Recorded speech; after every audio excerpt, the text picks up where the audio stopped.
اعوذ باللہ من الشیطان الرجیم بسم اللہ الرحمن الرحیم الحمد للہ العالم العلیم القادر الکبیر الذی لیس لہ نوع ولا جنس ولا نظیر الذی امر النبی البشیر والنذیر وصاحب المعراج وسراجا منیر یا ایھا الرسول بلغ ما انزل الیک من ربک وفی ام الغدیر فقال رسول اللہ من کنت ولیہ فعلی ولیہ والامیر الصلاة والسلام والتحیۃ والاکرام علی سیدنا سید العرب والعجم حبیبنا و حبیب قلوبنا شفیع ذنوبنا طبیب نفوسنا ابی القاسم محمد وآلہ الطیبین الطاہرین المعصومین المظلومین المنتخبین المنتجبین ولعنۃ اللہ علی اعدائہم ومکسر فضائلہم ومنکر ولایتہم اجمعین اما بعد فقد قال سبحانہ وتعالی فی کتابہ المجید بسم اللہ الرحمن الرحیم ان ھذا صراطی مستقیما فاتبعوہ السلام علی الحسین وعلی علی بن الحسین وعلی اولاد الحسین وعلی اصحاب الحسین وعلی اخوات الحسین اللہم ارزقنا فی الدنیا زیارت الحسین وفی الآخرۃ شفاعت الحسین واکتبنا من زوار الحسین وجعلنا من الباقین فی عزاء الحسین درود بر عظمت حسین ابن علی۔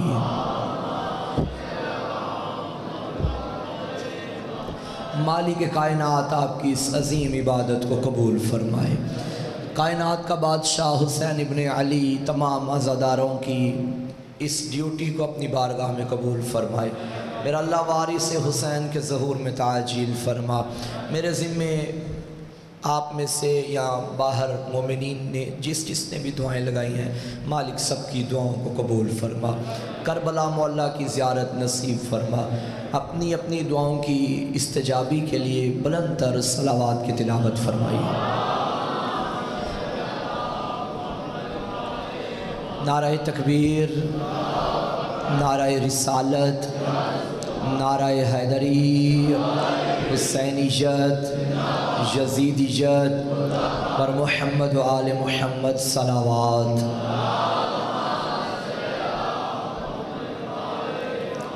تمام تعریفیں اس اللہ کے لیے جو شب کی تاریکی میں سیاہ چٹان پر رینگنے والی سیاہ چیونٹی کی آہٹ کو بھی سنتا ہے۔ درود و سلام سے پہلے میں حمد کے مزید کلمات جاری کرنا چاہتا ہوں۔ وہ عظیم اللہ جو سمندروں میں رنگ بدلنے والی مچھلیوں کی ضرورتوں کو بھی جانتا ہے، وہ خالق و مالک لم یزل ولا یزال، وہ معبود حقیقی جو ہواؤں کے دوش پر سفر کرنے والے پرندوں کے دانے کی بھی فکر کرتا ہے۔ پہلا فکر آپ کی سماعتوں کی نظر کر رہا ہوں، وہ عظیم اللہ جسے اتنی فکر ہے میں نے کسے کہاں دانہ دینا ہے، کسے کہاں پانی دینا ہے، کسے کہاں کھانا دینا ہے، چھوٹی سی چھوٹی مخلوق کے دانے کی فکر کرنے والا اللہ، یہ کیسے ممکن ہے کہ اتنی محنت سے پلی ہوئی امت محمدی کو بعد از محمد بغیر ولایت علی کے آوارہ چھوڑ دے گا؟ یہ کیسے ممکن ہے؟ آپ سلامت رہیے۔ یاد رکھنا نظام ہدایت بند نہیں ہوا، ختم نبوت ہوئی ہے۔ ہدایت کا سلسلہ رہے گا اور یہ اس کے عدل کا تقاضا ہے۔ ہدایت ہونی چاہیے، چاہے نبی کی صورت میں ہادی ہو یا ولی کی صورت میں ہادی ہو۔ غدیر کے میدان میں ختم نبوت کا اعلان بھی ہوا ہے اور افتتاح ولایت کا اعلان بھی ہوا ہے۔ وہ عظیم اللہ، اور یہی راستہ ہے سامعین گرامی قدر جو کہ صراط خدا ہے۔ موضوع یاد ہے نا آپ کو؟ کل جو ہماری گفتگو ہوئی تھی اسی سے ہم گفتگو جوڑتے ہیں۔ اللہ نے فرمایا کہ تم میری نعمتوں کا شکر ادا کرو گے تو میں تمہاری نعمتوں میں اضافہ کروں گا۔ لَإِن شَكَرْتُمْ لَأَزِيدَنَّكُمْ، تم نعمتوں میں شکر کرتے جاؤ میں نعمتوں میں اضافہ کرتا جاؤں گا۔ تو کل ہماری گفتگو یہاں ختم ہوئی تھی، شکر یہاں سے ہوگا، نعمت وہاں سے چلے گی۔ ہم نے محمد کا شکر کیا، اللہ نے علی دے دیا۔ ہم نے علی کا شکر کیا، اللہ نے حسن دے دیا۔ ہم نے حسن کا شکر کیا، اللہ نے حسین دے دیا۔ 12 کے 12 وہ نعمتیں ہیں اس شکر پہ جو پہلے محمد جیسی نعمت پہ ہم نے شکر کیا تھا۔ ہم نے پہلے محمد کی نعمت پہ شکر کیا، اللہ نے ہمیں 12 محمد عطا کر دیے۔ اور ایک مقام پہ اللہ فرما رہا ہے انسان کا کام ہے شکر کرنا، مگر وَقَلِيلٌ مِّنْ عِبَادِيَ الشَّكُورُ، میرے بندوں میں بہت کم ہیں جو شکر کرتے ہیں۔ یعنی یہ آیت بتا رہی ہے اکثریت شکر نہیں کرتی، کم بندے اللہ کا شکر کرتے۔ کل میں نے عرض کیا تھا کہ یہ تو نعمت عظمیٰ ہے، ان کے علاوہ جو نعمتیں اللہ نے ہمیں عطا کی ہیں، ہماری جوانی، ہماری زندگی، ہمارا بڑھاپا، ہمارا بچپن، ہمارا وجود، یہ کائنات میں جو کچھ بھی ما فی السماوات و ما فی الارض، جو کچھ زمین و آسمان کے لیے ہے، کس کے لیے نعمت ہے؟ انسان کے لیے نعمت ہے۔ تو اللہ فرماتا ہے ان نعمتوں پہ بھی کم لوگ شکر کرتے ہیں، زیادہ نہیں کرتے۔ اس کا مطلب زیادہ وہ ہیں جو ناشکری کرتے ہیں، کم وہ ہیں جو شکر کرتے ہیں۔ توجہ ہے؟ مثلا انسان جب کسی کے اچھے حالات دیکھتا ہے نا، پھر خود کہتا ہے میرے پاس گاڑی نہیں ہے، میرے پاس کوٹھی نہیں ہے، اللہ نے مجھے بنگلہ نہیں دیا، اللہ نے مجھے بینک بیلنس نہیں دیا، اللہ نے مجھے زمین نہیں دی۔ جو دیا ہے وہ یاد نہیں، اور جو نہیں دیا اسے یاد کر رہے ہو۔ بھائی جو نہیں دیا اسے چھوڑو، جو دیا ہے اس پہ شکر کرو، اللہ تمہیں وہ بھی دے دے گا جو ابھی تک نہیں دیا۔ اللہ نے مجھے یہ نہیں دیا، اللہ نے مجھے اولاد نہیں دی، اللہ نے مجھے یہ نہیں دیا، ایسی بات نہیں ہے۔ جو دیا ہے اس کا شکر ادا کرتے جاؤ، اللہ تمہیں بے نیازی دربار سے بے نیاز بن کے وہ تمہیں بہت عطا کرے گا۔ دیکھیے ایک لفظ ہوتا ہے اکثر، ایک لفظ ہوتا ہے احسن، آج اسی پہ گفتگو ہوگی۔ اکثر، احسن۔ اکثر کا مطلب ہے زیادہ، احسن کا مطلب ہے اچھا۔ کبھی کبھی کوئی چیز زیادہ ہوتی ہے، اچھی نہیں ہوتی، اور کبھی کبھی کم ہو کے بھی اچھی ہو جاتی ہے۔ صلوات پڑھے محمد و آل محمد کی ذات پہ۔ بارے دیگر صلوات پڑھیے سارے مل کے بابا سے۔ میاں صاحب بسم اللہ، اجازت۔ مولا آپ کی ڈیوٹیاں قبول فرمائیں۔ میاں قادر بٹ صاحب ماشاءاللہ بہترین مولا کے عزادار، اور یہ بات نہیں، خوش آمد کی بات نہیں، میں نے بلکہ اپنے دوستان سے بھی یہ بات کی، حالانکہ یہ بات ممبر پہ نہیں کرنی چاہیے لیکن میرا حق بنتا ہے کہ میں کروں۔ عزادار ہو تو ایسا ہو، اللہ کی ذات عزادار دیکھنا چاہتی ہے جس میں عاجزی پائی جائے۔ اللہ کی ذات دیکھیں، جو حسین کے در پہ جھک جاتا ہے نا تو اللہ زمانہ اس کے در پہ جھکا دیتا ہے۔ خدا یہ عزاداری کا مشن نسلوں میں قائم و دائم رکھے ہوئے ہیں۔ توجہ ہے سامعین محترم؟ اور بھی اس علاقے کے جتنے بھی اکابرین ہیں، میاں صاحبان بزرگان جتنے بھی ہیں، مولانا صاحب، باقی انتظامیہ، آپ تمام، آپ سب کے لیے دل سے دعا ہے مالک آپ کی عزاداری، آپ کی دینداری اپنی بارگاہ میں قبول فرمائیں۔ صلوات بھیجیے اس دعاؤں کی قبولیت کے لیے بابا صاحب۔ اللہ یہ نہیں دیکھتا کہ اکثر کہاں ہے، یہ دیکھتا ہے حق کہاں ہے۔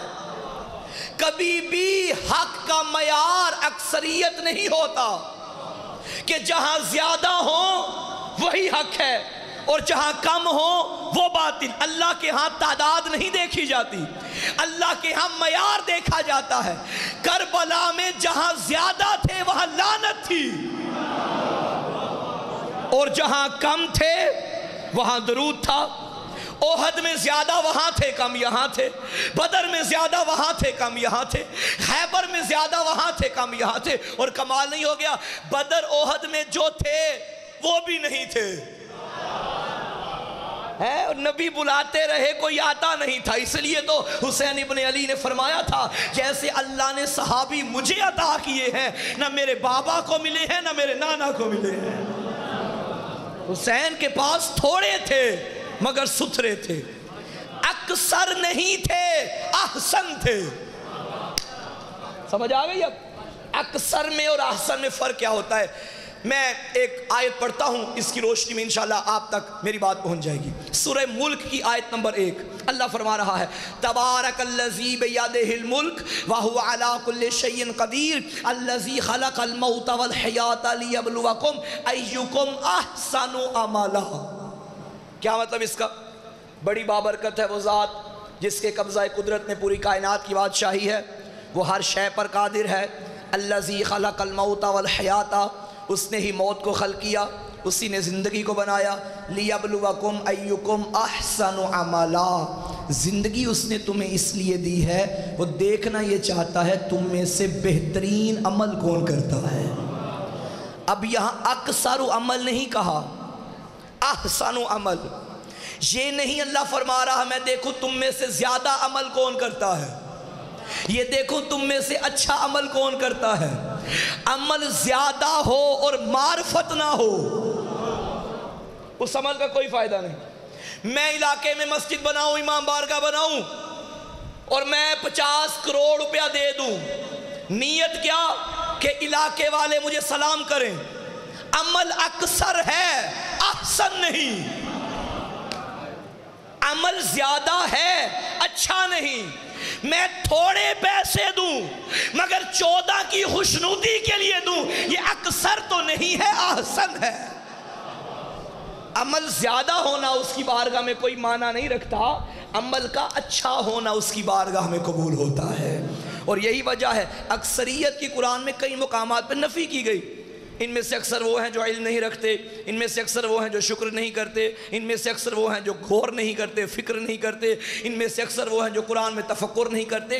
یعنی قرآن میں اکثریت کی مذمت کی گئی ہے۔ اگر اکثریت ہی معیار حق ہوتا تو اللہ قرآن میں اکثریت کی مذمت نہ کرتا۔ ایک شیعہ کسی بستی میں رہتا ہو اور سارا علاقہ شیعوں کے مخالف ہو، اگر وہ کردار میں علی والا ہے، خدا کی قسم ساری بستی ایک طرف، اس کا اپنا وجود ایک طرف ہوگا۔ یہی وجہ ہے کہ معصوم سے پوچھا گیا مولا آپ کے شیعہ کی علامت کیا ہے، آپ کے شیعہ کا تقویٰ کیسا ہونا چاہیے؟ تو مولا نے فرمایا تھا اگر 1000 گھروں کی آبادی ہو، ان میں سے 999 اور ہوں، ایک شیعہ کا گھر ہو، اور باہر سے کوئی آ کے پوچھے کہ اس 1000 کی بستی میں سب سے بڑا متقی کون ہے، نیک کون ہے، پرہیزگار کون ہے، عزتوں کا محافظ کون ہے، 999 کی انگلی جس ایک گھر کی طرف اٹھے سمجھو وہی ہمارا شیعہ ہے۔ توجہ ہے؟ وہی ہمارا شیعہ ہے۔ اکثر نہیں دیکھا جاتا، احسن دیکھا جاتا ہے۔ میں آپ کے سامنے آج کچھ ایسے اعمال پیش کروں گا جو بظاہر چھوٹے ہیں مگر ان کی جزا بہت بڑی ہے۔ اللہ کی جو واجبات ہیں وہ اپنی جگہ مسلم ہے، وہ تو کرنے ہیں۔ مثلا یہ نہیں ہم کہہ سکتے کہ 5 وقت نماز واجب ہے تو ہم ایک ہی پڑھ لیں تو کافی ہو جائے گا، ایسا نہیں ہے۔ جو واجب ہے وہ واجب ہے۔ میں مستحبات کی بات کر رہا ہوں۔ کئی ایسے اعمال ہیں جو بظاہر چھوٹے لگتے ہیں اور ہم انہیں چھوٹا سمجھتے ہوئے اہمیت نہیں دیتے، لیکن وہ اپنے اندر کیسی جزا رکھتے ہیں یہ سنیے۔ صلوات پڑھیں ایک محمد و آل محمد کی صلوات۔ یہ جو ابھی آپ نے درود پڑھا، صلوات پڑھی، یہ کتنی دیر کا عمل ہے؟ 10 سیکنڈ کا ہوگا، شاید یہ بھی زیادہ ہو، اس سے بھی کم ہو۔ 10 سیکنڈ کا عمل، 10 سیکنڈ کوئی ویلیو نہیں رکھتے ہمارے آگے، آدھا منٹ بھی نہیں، 10 سیکنڈ۔ سنو گے اس کی جزا کیا ہے؟